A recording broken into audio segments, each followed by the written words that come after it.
네, 사례 발표하게 된 미션 리바이벌 교회 선교교회는 이상한 목사라고 합니다. 저희 교회는 서울시 광진구 화영동에 소재를 하고 있고요. 저 교회 이름이 좀 어렵잖아요. 미션 리바이벌 교회. 그래서 이렇게 잘 발음 못하시는 분들 많이 계신데 저희 교회 성도들도 저희 교회 이름 많이 틀려요. 뭐 미션 서바이벌 교회, 미션 뭐 라이벌 교회. 뭐 최근에는 우리 성도님이 옆에 탁구대 하나 뒀더니 목사님 교회 이름 미션 탁구 교회로 바꿔주세요 하고 하는데. 저는 이제 오늘 이렇게 사례 발표를 나누기 전에 제가 최근에 깨달은 게 뭐냐면, 나는 정말 열심을 다해서 내 교만으로 살아봤구나. 이거를 제가 깨달았어요. 네. 저는 이렇게 이전에 제가 이제 제가 예수님을 믿었던 교회에서 제가 부사역자가 돼서 전 한 교회에서만 16년 동안 부사역자를 했었어요. 처음에 그 교회가 13명이었다가 제가 사임할 때는 한 2,000명까지 성장했던 교회였거든요. 제가 좀 부사역자 치고는 정말 다양한 경험들을 많이 했었거든요. 여러 부서뿐만이 아니라 저는 선교팀을 데리고 선교지에 가서 교회를 개척했던 경험도 있었어요. 그러다 보니까 제가 가지고 있었던 좀 착각이 뭐였냐면, 나는 교회에 대해서 잘 알고 있다. 저에게는 착각이었죠. 근데 더 심각한 재앙은 뭐였냐면, 저는 제가 복음을 알고 있다고 생각했었어요. 최근에 깨달은 거는 내가 복음을 몰랐던 자였고 내가 복음을 믿지 않았던 자였구나. 그래서 오늘 이 사례 발표는 저희 교회에 어떻게 해서 이렇게 뭐 살아남았나 전도를 했나 이런 전략에 대한 건 아니고, 하나님께서 한 명의 사역자를 어떻게 회심시키셔서 이렇게 지금 교회를 일구고 계시는지에 대한 여러분의 동역자의 이야기, 하나님의 이야기, 우리들의 이야기입니다. 그래서 오늘 이 짧은 시간 동안에 제가 처음 개척부터 지금까지 어떻게 지내왔는지를 이야기를 좀 나누고요. 그리고 말미에 우리 이제 개척자분들 또 이렇게 우리 담임 목회자분들께 제가 조금의 제안을 좀 드리고자 합니다. 저는 개척을 2020년 4월 26일에 했습니다. 원래 이전 교회에서 제가 사역을 하면서 저는 그 교회에서 정말 사랑도 많이 받았고 훈련도 많이 받았거든요. 제가 원래 개척을 염두에 두고 사역을 했던 건 아니었어요. 근데 그 교회에서 제가 좀 너무 이렇게 탈진이 오고 지쳐가지고 그래서 교회를 잠깐 이렇게 쉬고 싶어서 사역을 하고 나오게 됐습니다. 그때가 2020년이니까 우리 잘 아실 거예요. 이제 코로나가 이제 막 터졌던 시기였는데 처음에는 개척을 생각하지 않았어요. 그냥 한국에 있을까, 선교지에 나갈까. 그 고민 가운데서 이 선교지는 파송이 없으면 못 날 것 같아가지고 그래서 아무것도 안 하고 그냥 있다가 고립된 상태에서 있다가 저는 당시 이제 팀켈러 목사님의 책에 대해서 뭐 잘 알지도 못했는데 짧은 강의 영상을 하나 봤거든요. 보신 분도 계신지 모르겠는데 세계 선교에 대한, 여전히도 세계 선교를 위한 가장 탁월한 전략은 교회 개척이다. 근데 그 영상을 보고 제가 이제 그날 저녁에 그날 저녁에 이제 기도를 하면서 하나님이 저한테 이제 그런 물음을 주셨어요. 그냥 감동을 주셨는데, 제가 이전 교회가 한 20개 정도 교회를 개척했던 교회였거든요. 넌 그거를 보면서도 너는 왜 개척에 대한 마음을 품지 않니? 라는 그런 감동을 주셔서, 저는 가지고 있는 기본적인 제 성향이 좀 신중하고 준비하고 이렇게 하는 타입인데 그렇게 하면 안 할 것 같았어요. 그때는 주신 감동에 좀 순종하고 싶은 그 단순한 생각 때문에 제 기질로 반대로 움직였죠. 반대로 움직여서 그래서 이렇게 처음에 개척을 할 때 이전 교회에 먼저 인사를 드렸어요. 목사님, 제가 이제 개척에 대해서 마음을 품고 하려고 합니다. 근데 하나님이 이제 저를 강하게 훈련시키려고 그러셨던지 아무런 응답이 없으셨어요. 그래서 저는 그냥 저희 가족 5명, 그리고 그때 가지고 있었던 재정은 퇴직금이 있었거든요. 그걸 가지고 이제 교회를 개척하기 시작했는데, 처음에 이제 저희 집에서 예배 드려도 되는데 저희 집은 이제 건대 후문에 제가 반지하 8평에서 6년을 살고 1층에 올라와서 한 7년을 살았거든요. 그러니까 저희 집이 너무 좁아가지고 집에서는 예배를 드릴 수가 없어가지고, 근데 저희 집에서 도보로 1, 2분 거리에 제가 아는 지인이 가지고 있는 연습실이 있었어요. 그래서 이 연습실 이 그림이거든요. 보면 이렇게 저 2층 간판이 없는, 그리고 저렇게 저는 이렇게 새벽 기도를 시작했습니다. 저 이렇게 돗자리 그 방석 하나 깔고, 오래된 상가 건물인데 저 안에만 저렇게 연습실로 좀 꾸며져 있었거든요. 아는 지인이 이렇게 승낙을 해줘가지고, 그리고 이제 제일 그 좌측에 있는 그림은 제 아내랑 그리고 저희 막내, 그때는 4살 정도였는데 저는 이렇게 시작을 했습니다. 그래서 이렇게 하다가 이제 그때가 2020년 4월 26일 날 이제 첫 번째 이제 주일 예배를 일이 드리게 되었죠. 여기가 연습실 공간이어서 아무것도 없었어요. 그래서 이제 뭐 저희는 재정이 없으니까 제가 가지고 있는 100만 원을 교회에 먼저 헌금을 하고, 전 처음부터 교회 재정과 저희 가정 재정을 분리를 했거든요. 저 강대상을 12만 원 주고 샀어요. 저 강대상을 아직도 사용하고 있습니다. 연습실 공간이니까 이렇게 제 아내가 커튼을 치고 이렇게 간단하게 이제 현수막을 준비해 가지고 하고 나서 우리 첫 예배를 이렇게 드렸죠. 저기 반주하고 있는 자매가 우리 첫째, 당시 초등학교 6학년, 우리 PPT 하고 있는 형제가 저희 둘째, 당시 초등학교 4학년. 저는 없죠. 제가 사진 찍었어요. 저는 없어요. 저는 그냥 이렇게 예배를 드렸어요. 그래서 처음에 가지고 있는 재정을 제가 계산해 보니까 1년은 버틸 수 있겠다 생각이 들어서 일단은 1년 버텨보고 그 다음을 보자라고 했어요. 하는데 그때 코로나기 때문에 뭐 전도를 하기도 그렇고 누구를 만날 수도 없었는데, 개척자분들 다 아실 거예요. 이 개척교회, 저희 교회는 간판도 없이 3년을 지냈었거든요. 개척교회 정서적으로 건강한 사람이 올 리가 만무하죠. 그래서 이렇게 누가 왔냐면 1년 정도 지나니까 좀 마음에 질병이 있는 친구들이 많이 왔어요. 가대망상이 있는 형제, 분노 조절 장애가 있는 형제, 동성애 지체, 그리고 사역하다가 되어가지고 사역 안 하고 뭐 대기업을 가겠다는 사람, 하여튼 뭐 그런 좀 이렇게 마음에 상처가 있고 아픔이 있는 사람들이 쭉 있다가, 저는 원래 침례교 목회자여서 이제는 좀 창립을 해야 될 것 같은데 끝까지 고민했거든요. 침례교로 해야 될까? 카이캄으로 가야 될까? 뭐 자세히 얘기 나누지 않겠지만 제 안에 피해의식이 있어가지고 저는 이게 침례교단으로 하지 못하고 카이캄으로 가게 되었습니다. 근데 그렇게 해서 이제 1년 정도 지나고 우리 한 명씩 지체들 세 가지 성경 공부도 하고 창립을 준비하고 1년이 지나서 창립을 들려고 하는 한 2주 차 때에 어떤 일이 벌어지냐면, 과대망상이 있는 형제가 자꾸 엉뚱한 얘기 많이 했거든요. 뭐 국정원이 집에 찾아갔다 뭐 이런 얘기 했던 형제인데, 이 저희 지체들을 다 이간질을 시켜놓은 거예요. 다 이간질을 시켜놔서, 그래서 막상 창립 예배를 딱 드릴 때는 그때 한 6, 7명 정도가 모일 때였거든요. 저희 가족 빼고. 그래서 몇 명이 남았었냐면 셋이 합쳐 200km인데 저희 교회 1호 성도 자매, 원래 홍대에 살다가 인천 제물포로 이사하러 가고, 우리 이제 2호 성도 형제는 망원동에 살다가 안산도로 이사를 가고, 우리 3호 우리 자매는 지금 동두천에 살고 있고, 근데 이 세 지체가 오늘 편도거리를 합해 보니까 200km인 거예요. 이렇게 시작을 하게 됐습니다. 그래서 이렇게 뭐 이제 창립 들려고 하는데 다 떠나고, 저는 이렇게 시작하다 보니까 저희 예배가 창립을 드리고 뭐 하게 할 때 한 번도 외부 손님이 온 적이 없었어요. 그때는 제가 진짜 이게 제 안에 이 번민과 연민이 꽉 차 있어가지고, 저는 누가 제 그 개척을 지지해 주는 사람도 없었고 축복해 주는 사람도 없었고 응원해 주는 사람도 없었어요. 그냥 이렇게 그냥 시작을 했습니다. 그래서 뭐 이런 상태에서 쭉 있다가 이제 뭐 주일날 예배를 드리고, 그리고 이제 제 아내가, 저희 집은 이 그 도로 하나 건너면 어린이 대공원이거든요. 그래서 주일 오후에 제 아내가 그 아이들이랑 놀러 나갔었는데, 이제 거기서 누구를 이제 만났었냐면 이종교회를 다녔다가 지금 교회를 나온 우리 한 가족을 만났어요. 근데 이제 그 가족이 저랑 뭐 친한 이게 가족은 아니었는데, 근데 그 가족이 오게 되면서 그때가 2021년이었는데 그해 새 가정이 왔어요. 근데 그런 주변 가정에는 비슷한 좀 가정들이 많이 있어요. 뭐 교회를 안 다니거나 종교성이 좀 이렇게 심하거나. 그리고 그 다음 해에 또 이렇게 한 세 가정이 들어왔어요.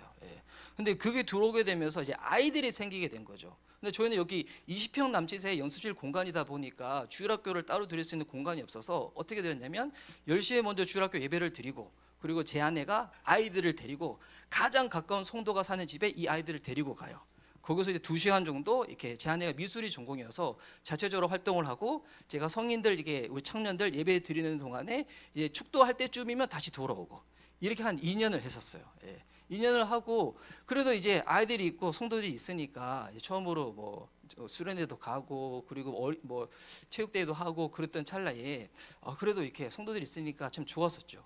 근데 이제 어떤 일이 벌어지게 되냐면, 그때가 이제 제가 2021년 11월 개척학교 이제 2기에 갓 들어오게 되고, 그리고 이제 저희 교회는 가정교회를 지금 하고 있는데요. 가정교회 처음에 이제 지역 모임을 가기로 또 하고 그랬을 찰나에 우리 이제 가장 먼저 오셨던 성도님이 저한테 자꾸 그런 얘기를 하시는 거예요. 목사님, 우리는 준비가 됐는데 왜 목사님은 움직이지 않으세요? 이런 얘기를 하시다가 오늘 주일 예배에 계속 설교 때 눈을 감으시는 거예요. 처음에는 이분이 피곤하신가 보다 싶었는데 그렇게 한 달 반 동안 눈을 감으셨어요. 그러다가 연락이 온 게 개척학교 이제 1학기를 갔다 오고 난 다음이었거든요. 목사님, 저희가 이번 주부터 교회로 옮깁니다. 근데 한 가정이 저희랑 같이 옮기고 그리고 한 가정은 기도를 하고 있습니다. 근데 저는 몰랐는데 그분들께 이미 다 얘기가 됐던 거예요. 결과적으로는 4가정이 나갔어요. 예. 4가정이 나가서 그래서 보니까 야, 이 망하는 타이밍도 대박이에요. 예. 개척학교 1기를 갔다 와가지고 저 개척학교 1기 때 우리 퍼실리테이터 목사님들 아실 건데 저는 진짜 아무런 백그라운드가 없는 상태에서 개척학교를 갔기 때문에 저 마지막에 소감 발표할 때 그렇게 했었거든요. CTCK에서 저를 입양해 주십시오. 예, 했었는데 야, 망하는 타이밍 대박인 거예요. 4가정 나가고 이제 4가정이 남았어요. 저희 가정 그리고 저희 협동 목사님이 한 분 가정에 계신데 그분 목회는 안 하시고 목사 한수 받으시고 섬길교회가 필요하시니까 일산에서부터 오시는 목사님이 계세요. 근데 그분은 좀 개인적인 좀 이렇게 질환이 있으시거든요. 남은 2가정은 한 가정은 어렸을 때 이단에서 그런 영향이 있어가지고 되게 율법적인 가정, 한 가정은 날마다 이혼한다 싸운다 그런 가정, 이렇게 남은 거예요. 예. 이렇게 남으면서 근데 이랬던 찰나에 이제는 저희가 뭘 하게 되냐면 이제 그때 개척학교 갔다 오고 우리 가정교회 지역 모임 갔다 오고 저희가 주일학교 예배를 저렇게 드렸었거든요. 저희 아이들과 함께. 예, 그리고 이제 예배 드리고 우리 식사 교제할 때도 이제 저렇게 했었습니다. 연습실에서. 이랬던 찰나에 이제 저희가 이제 예배당을 이동하게 됐어요. 왜 예배당을 이동하게 됐냐면 나갔던 가정 중에 공간을 빌려줬던 가정이 있었거든요. 그 가정이 나가니까 이제 아이들이 있을 공간이 없는 거예요. 그래서 저희가 이렇게 한 3년 정도 계속 연습실에서 예배 드리면서 재정을 모아놨어가지고 그때 제가 그 생각을 했죠. 교회를 운영함에 있어가지고 자본주의적으로 생각하지 말자. 이 아이들을 위해서 우리가 가장 바른 걸 하자라고 해서. 그런데 서울에서 개척하신 분들 아실 거예요. 우리 이제 개척교회 간다고 하면 우리 상가 건물주들이 환영하지 않잖아요. 저도 한 10번 정도 이제 퇴짜를 맞았더라고요. 계속 못 찾고 있다가 어느 부동산을 만났는데 그 부동산 측에서 오히려 본인들이 건물주를 설득해 주겠다는 거예요. 이거 예수님도 안 믿으시는데 그분들이 건물주를 설득해 줘서 이제 예배당을 이동하게 됩니다. 그래서 저희가 사용했던 연습실 공간에서 이렇게 한 50m 떨어져 있는 이 공간이거든요. 저 주황색 건물인데 저기 공간도 되게 좀 오래된 상가 건물이에요. 저기 이제 3층 엘리베이터 없고 저희 공간이 지금 41평인데 서울에 계신 분들은 아실 거예요. 저희 41평인데 저희가 월 임대료가 부가세 포함하고 막 다 해서 한 달에 한 270 나가거든요. 근데 서울에 사신 분들 아실 거예요. 이거 비싼 거 아니에요. 역세권에 아실 거예요. 역세권 하면 30평이 신축하면 300 이상부터 시작해요. 근데 저희는 이제 그나마 여기랑은 한 5분 정도 떨어져 있는데 엘리베이터가 없다 보니까 그나마 저렴한 거죠. 그나마. 그래서 저기서 이제 저희가 예배당을 이동하게 됩니다. 저기 이제 우리 지체들과 우리 기도회도 하고 저기서 공사도 하게 되고 공사하면서 길어질 것 같아서 넘어가고 연습실에서 마지막으로 예배드렸을 때 사진이에요. 그리고 우리 걸어서 갈 수 있으니까 우리가 예배드리고 난 다음에 짐들이 이렇게 다 들고 올립니다. 엘리베이터 없는 공간이어가지고 와. 그리고 우리 지혜들과 더불어서 이렇게 정리도 하고 저게 그 첫 번째로 우리 이제 새벽 기도회 드렸을 때였거든요. 그때는 또 나왔었는데 저희 교회는 그때부터 지금까지 새벽 기도 때 거의 나오는 성도가 없어요. 집들이 다 멀다 보니까 처음에는 되게 힘들었거든요. 카메라 하나 두고 할 때 저 카메라가 은혜 받을 때까지 내가 해야 된다 싶다가 근데 요즘 제가 최근에 은혜를 받고 난 다음에 어떤 생각이 드냐면 이 새벽 기도회는 내가 나를 목회하는 시간이구나. 내가 나에게 복음을 선포하고 내가 은혜로 젖는 시간이구나. 요즘은 제가 뭐 나중에 후에 얘기하겠지만 저는 새벽에 일단은 연약하더라도 2시간 기도 채우고 시작하거든요. 요즘은. 근데 그 하는 동안에 처음에는 상상력으로 기도해요. 여기에 하나님 계시다. 우리 성도들이 있다. 근데 그렇게 막 기도하다 보면 이게 상상력이 아니라 그 복음의 은혜에 흠뻑 젖어서 제가 진짜 새벽마다 성도들 위해서 저는 한 명도 안 빼고 다 기도해요. 한 명도 안 빼고 다 기도하고 한 명도 안 빼고 진짜 울면서 다 기도해요. 저희 교회 지체들 한 명 한 명 스토리를 들어보면 기가 막힌 지혜들이 많이 있거든요. 한 명도 다 기도하면서 그렇게 기도하다 보면 처음엔 기도 제목 붙잡고 기도하는데 나중에는 하나님이 그 지체들의 마음을 보여주시는 것 같아요. 뭘 놓고 기도해야 될지. 은혜에 젖어서 이제 그렇게 시간을 보내고 있습니다. 근데 저 때는 처음으로 이게 새벽 기도회를 이제 새로운 예배당에서 드린다 해가지고 우리 지체들이 좀 온 거였어요. 예. 그리고 나서 드디어 3년 만에 처음으로 교회 간판을 달았어요.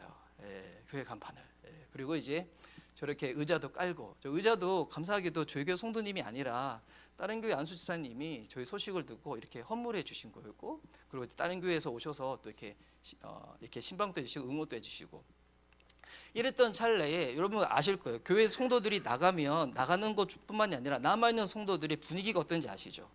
저한테 상당히 공격적인 거예요. 예. 왜 목사님 그 사람들 안 붙잡았어요? 목사님이 무언가 잘못해서 그런 거 아니냐고. 예. 예, 저한테 그런 공격들이 많았죠. 예, 그런 분위기 가운데서 좀 하나의 전환점이 됐던 게 GCM 세미나 와서 우리 만났던 우리 처음에 우리 세미나 때 만났던 우리 조윤선 목사님, 그리고 같은 조였던 우리 김대진 목사님, 주와 그리스도교회 온누리교회에서 개척하신 목사님이신데, 김대진 목사님이 먼저 저한테 제안을 하셨거든요. 우리 올해 말리포에 있는 그 수련관을 빌려서 수련을 하는데 혹시 같이 하지 않겠냐고. 그리고 회비를 내지만 주와 그리스도 교회에서 상당 많은 부분들을 이렇게 하신 거죠. 그래서 우리 주와 그리스도 교회, 그리고 의왕 속수교회, 미션 리바이벌 교회가 이렇게 세 교회가 여름 수련을 같이 하게 됩니다. 작년 여름이었어요. 근데 시간 지나서 들었는데 이때 주와 그리스도 교회가 재정을 마이너스가 1,000만 원이었대요. 그런데 하나님이 그 다음에 또 복을 부어주셔서 그 다음 달부터 재정이 1,000만 원씩 더 플러스가 됐다고. 예, 너무 감사하죠. 그때 또 이렇게 섬기면서 우리 이제 우리 유성호 목사님도 오셔서 저 아이스크림 200개를 사오셨어요. 예. 처음에 이게 한 50개 정도 사왔다가 이렇게 저희가 한 200명 이상 모였었거든요. 예. 그리고 이제 저희가 작년에 저희는 침례교단은 아니지만 제가 침례교 신학 또 사역을 했던 사람이어서 저희 교회 처음으로 이렇게 또 침례식을 하게 됩니다. 우리 원조서 목사님이 침례복을 빌려주셔가지고 여기 중학생, 고등학생, 20대, 30대, 40대 이 5명이 침례를 이제 하게 됩니다. 자, 이렇게 하게 되면서 저희 교회 지체들 그때 수련회 때 찍었던 사진이었거든요. 그리고 이제 지체들에 대해서 이때가 진짜 좀 약간 영적인 전환점이 되어서 그때부터 저는 이렇게 성도들 한 사람 한 사람 붙잡고 이제 양육을 하기 시작했어요. 개척교회 양육 어떻게 하시는지 아시죠? 자, 우리 이 시간에 양육하니까 다 모여봐. 안 옵니다. 어떻게 될까요? 그들의 시간에 다 맞춰야죠. 그래서 목요일 날 낮에 되는 자매님들 목요일 낮에 맞춰주고, 직장인들 금요일 저녁에 맞춰주고, 우리 동두천에서 오는 자매 양육받고 싶다 해가지고 토요일 날 오전에 맞춰주고, 다 맞춰주는 거죠. 우리 개개인별로 맞춰주면서 이렇게 하면서 양육을 하고 쭉 하는데, 이제 올해가 딱 넘어왔는데 이제 저희가 아실 거예요. 이 정도 이렇게 다 양육을 하다 보니까 저희 인천 제물포에서 오는 1호 자매가 작년 크리스마스 날 저희 교회는 노래를 좀 잘하는 지체들이 많아요. 그래서 좀 이렇게 자체적으로 좀 그런 이벤트를 했었는데 그때 어머니를 처음으로 데려온 거예요. 근데 보니까 본인은 한 4시간 반 걸려서 왕복으로 하겠는데 어머니를 데리고 우리 교회는 못 오겠다고. 그래서 지금까지 너무 수고해서 저희가 파송해 줬죠. 어머니랑 교회 잘 살면 좋겠다고. 그리고 양주에서 오는 세 가족 자매가 있었어요. 파혼 당해가지고 힘든 자매가 있는데 제가 줌으로 하고 양주 가서 세 가족 반 하고 하여튼 뭐 예수님 영접시키고 그랬었는데, 근데 그 자매도 가까운 데 가고 싶다 해서 또 파송을 하고, 또 수련회에 와서 원래 우리 교회 잘 안 나오다가 남자친구 데리고 왔다가 남자친구가 은혜 받은 우리 커플이 있었어요. 또 커플의 삶 양육하고 하고 났는데 이 형제가 재미교포였어요. 결혼하면서 미국으로 가고. 여러분 이 작은 교회도 이 지역 교회와 열방으로 흩으면서 이 생명을 뿌립니다. 누구만 힘들면 돼요. 저만 조금 인내하면 되는 거예요. 그래서 이게 작은 교회 숙명인 것 같아요. 어느 정도 되면 이제 멀 이사도 가기도 하고 또 큰 교회도 가기도 하고 중은 교회로 가기도 하고, 이런 찰나에 있다가 이제는 저랑 아내, 지금 또 제 아내는 일주일에 식사를 한 40인분을 혼자 해요.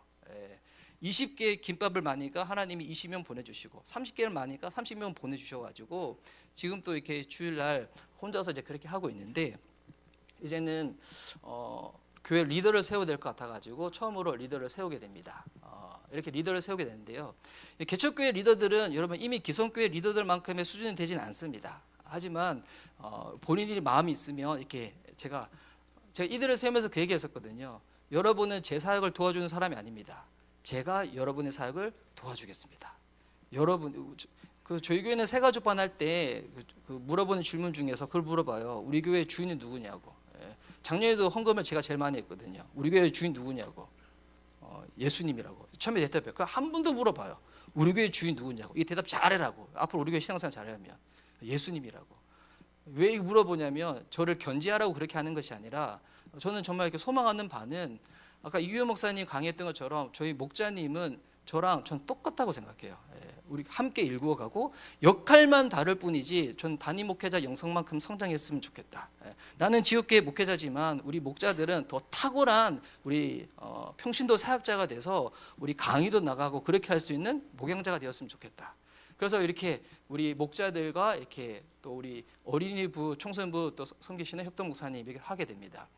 보면 우리 목장 앞에 이름들이 있어요. CTCK 목장, 서기청 목장, 센다이 목장. 뭐냐면 우리는 목장에서 헌금이 들어오면 우리 교회로 들어오지 않고 만약 목장에서 5만 원을 헌금하면 교회에서도 5만 원을 헌금해서 10만 원을 가지고 선교지로 보냅니다. 선교단체로도 보내고 작은 단체로도 보내고 이렇게 계속 보내요.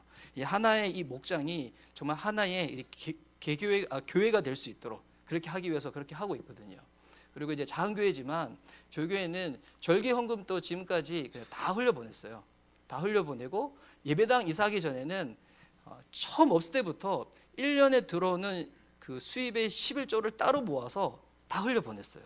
왜 그렇게 했었냐면 없을 때부터 해야지 나중에 할 수 있을 것 같아가지고 이제 그렇게 했었거든요. 이렇게 쭉 하다가 이번 작은교회 똑같은 것 같아요. 이렇게 세우면 잘하는 사람이 있고 따라가는 사람이 있고 못하는 사람이 있고 그러다 최근에 우리 자매 한 명이 주일날 아침에 이제 제가 예배에 갔는데 전화가 와서 목사님 저 찬양인도도 못하겠고 목자도 못하겠고 아무것도 못하겠다고 하면서 저한테 되게 심한 말을 좀 했었어요. 제가 듣기에 상처받을 수 있는 말을. 근데 제가 좀 당황스러웠는데 그날 저녁에 제가 다시 전화를 했죠. 전화를 해서 나는 자매가 찬양 인도하고 목자하는 것보다 더 중요한 거는 우리 자매의 건강과 영혼이라고. 그 안 해도 상관없다고. 우리가 서로 사랑하고 섬기기 위해서 하는 거지 그 안 해도 상관없다고. 천천히 가도 된다고. 우리 자매가 회복될 때까지 기다리겠다고. 그래서 제가 오히려 미안하다고 얘기를 했었어요. 그러던 찰나에 있다가 제가 이제 올해 8월에 좀 개인적인 좀 하나님이 좀 역사했던 부분들이 많았는데 어제 우리 이제 정갑신 목사님이 약간 스포를 먼저 하셨죠. 제 이야기인데 원래 제가 이전에 섬겼던 그 16년 섬겼던 교회는 좀 은사주의 교회였어요. 성령 운동 많이 하고 기도 운동 많이 하고 막. 근데 이번에 제가 경험했던 거는 제 책상에 피곤한 상태에서 그저 앉아 있는데 근데 진짜 하나님이 마치 오신 표현할 수가 없는데 그때 제가 깨달아졌어요. 아, 내가 제 가운데 용서받았구나. 너무 이게 신비한 경험을 했어요. 그래서 제가 아내한테 먼저 얘기를 했거든요. 자기야, 나 회심한 것 같아. 그랬더니 제 아내가 회심했으면 회심했지 회심한 것 같아는 뭐야? 이렇게 돌아간 거예요. 그래서 제가 그 얘기를 가지고 하루를 더 묵상합니다. 봤더니 제가 하나님의 은혜로 회심했음에도 불구하고 그 이후에 그렇게 살지 못했을 때 비난받을 것을 두려워해서 내가 그렇게 표현했구나. 아내한테 다시 얘기했죠. 자기야, 나 회심했어. 그리고 첫째한테 가서 제가 사과를 구하고 용서를 구하고 둘째 아들한테 가서 제가 마음으로 사랑을 표현을 하게 됩니다. 제 딸이 최근에 그 얘기를 해요. 본인이 좀 책을 쓰고 싶다고.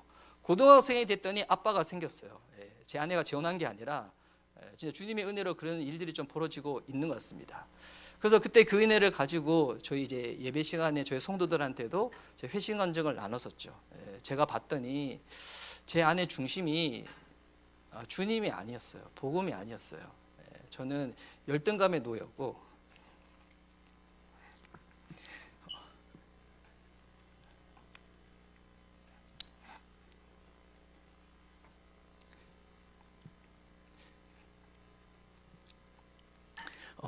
인정에 놓였고 숫자에 놓였어요. 근데 제가 그걸 직면하지를 못했던 것 같아요. 근데 그때 하나님이 저한테 주셨던 자유함이 그였거든요. 내가 죄악 가운데 용서받았구나. 그래서 그 은혜를 이제 요즘은 그 회개하기 좀 바쁜 것 같아요. 우리 단에서 계속 제가 하나님 주신 그 회개의 은혜를 계속 나누고 있거든요. 내 삶과 교회를 이끄는 실제적인 무엇이 무엇인가? 저는 제 안에 제가 복음을 알고 있다고 생각했었는데 그게 아니었음을 주님이 저로 하여금 보게 하셨는데, 근데 주님이 저를 바라보는 눈빛은 정죄 눈빛이 아니었어요.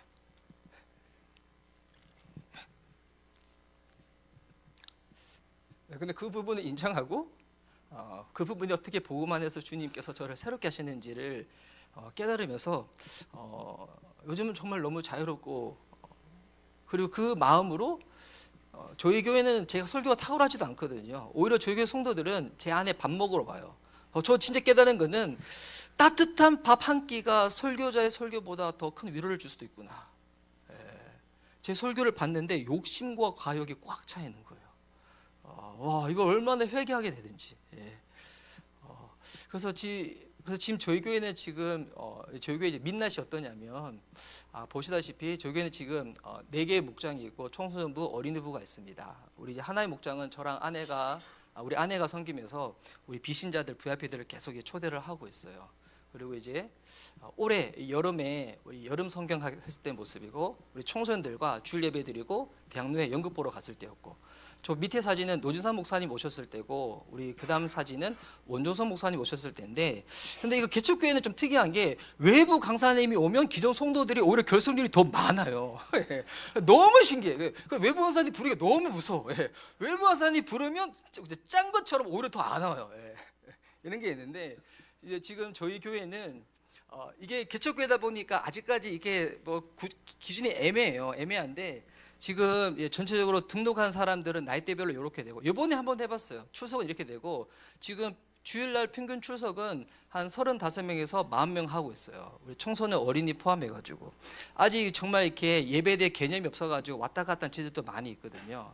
그리고 이제 저희 목장 모임은 오히려 주일 예배 인원 대비해서 70%, 75% 우리 목장 모임을 하고 있거든요.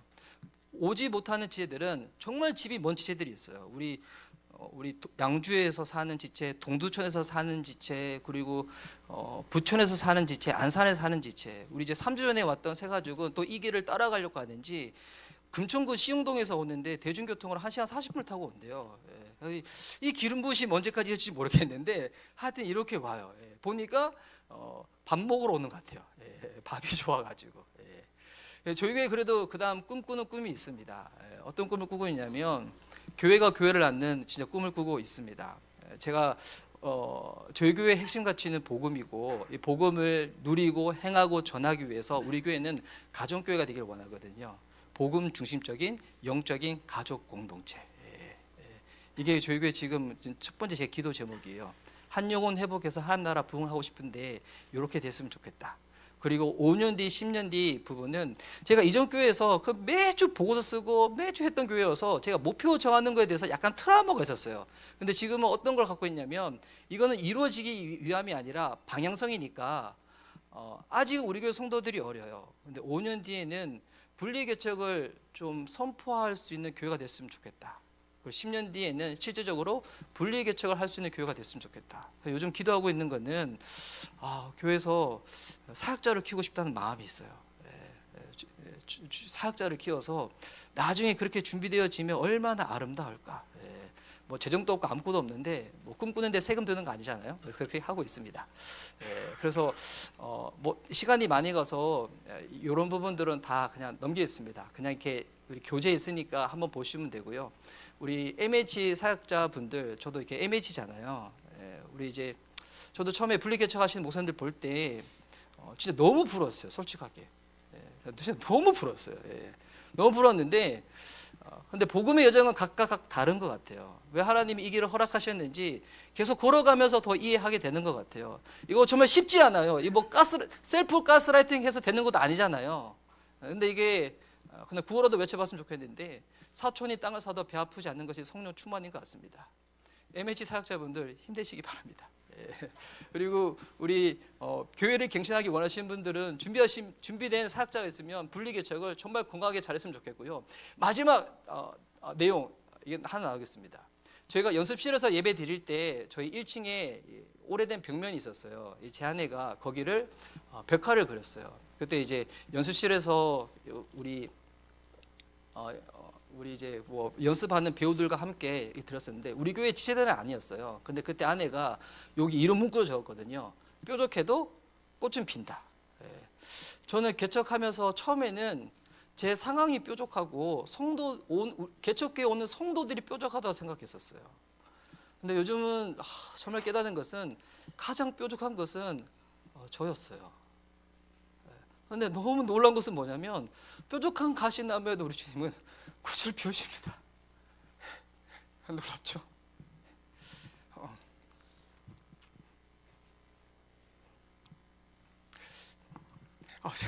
죄송합니다. 제가 경상도 사나이라는 정체성을 가지고 있는데 자꾸 울면 안 되는데 저는 제가 MH라고 생각했었어요. 근데 그 안에도 저의 그 과장된 게 있었어요. 저 지난 주일날 성도들 고백했거든요. 눈으로 보기엔 MH였는데 알고 봤더니 WH더라. 모든 순간에 성령님이 나와 함께 하셨더라. With the Holy Spirit. 우리 저랑 비슷한 유형의 길을 준비하고 계시고 걸어가시는 우리 사역자분들 계시면 주님 함께 하십니다. 힘내셨으면 좋겠습니다. 이상입니다.